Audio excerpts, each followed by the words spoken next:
Bonsoir à tous, fans de la Juve et fans de football. On se retrouve pour le 12e épisode de ma chaîne YouTube consacrée à l'actualité de la Juve. Et l'actualité de la Juve aujourd'hui, c'était le match contre la Sampdoria de Gênes à l'Allianz Stadium, bien sûr, excusez-moi.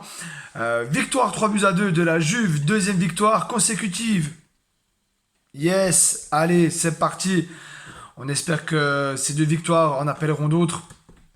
Sachant qu'il y a le match, un match capital, un gros match, pas capital, un gros match important, mercredi prochain contre Chelsea à l'Allianz Stadium en guise du deuxième match pour la phase de groupe de Ligue des Champions. On n'y est pas encore, on va débriefer tout d'abord le match contre la Samp.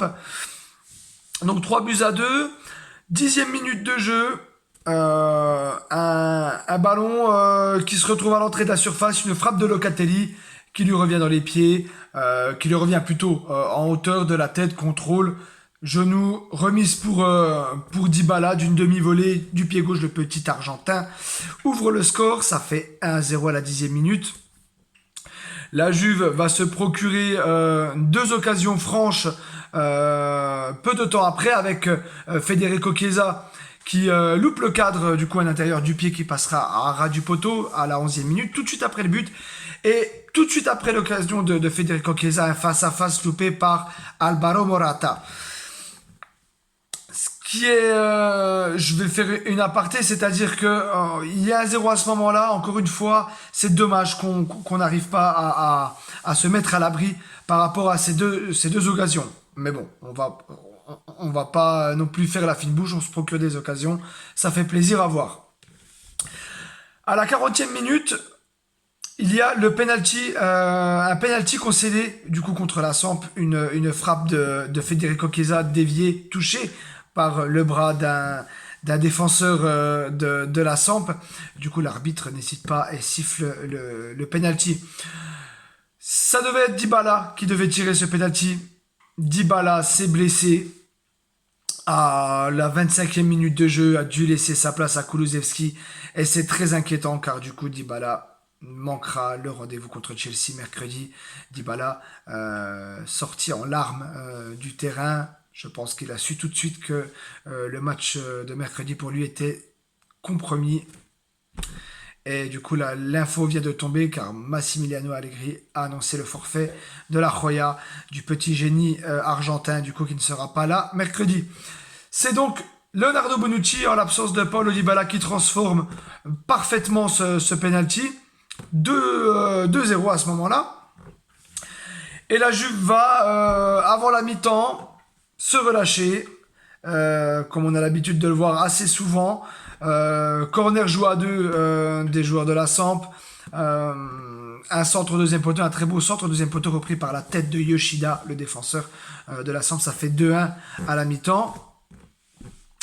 Il faut vraiment garder la tête froide et aller chercher ces trois points. À la 54e minute ou 55e minute, une action, un ballon donné par Locatelli à Federico Chiesa qui va vouloir se jouer de plusieurs défenseurs. Il vient buter sur les défenseurs centraux. Un ballon du coup qui revient, un ballon mal dégagé de la part de la défense de la Samp. Kulusevski profite, centre en retrait. Et premier but de Manuel Locatelli. Je suis vraiment content pour lui. Du coup, qu'il ait inscrit ce premier but, ça fait plaisir. Donc du coup, à ce moment-là, ça fait 3-1. La Juve se met à l'abri. La Juve a la main mise sur ce match.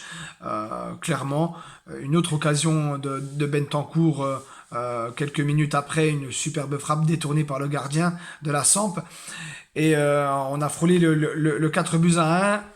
Mais en fin de match, du coup à la 82e minute, excusez-moi, sur un très beau mouvement de la Samp, centre en retrait, c'est Candreva qui vient réduire le score à 3-2, qui récompense aussi son très très bon match de sa part.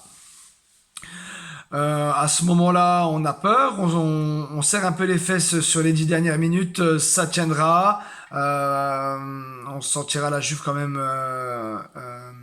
très très limite sur cette fin de match, mais l'essentiel sont les 3 points du coup.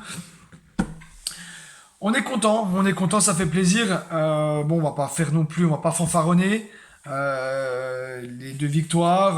On a quand même encaissé 4 buts en 2 matchs. On en a marqué 6. C'est le point positif du coup qu'il faut retenir. Comme je vous l'ai annoncé, il y a ce match mercredi contre Chelsea.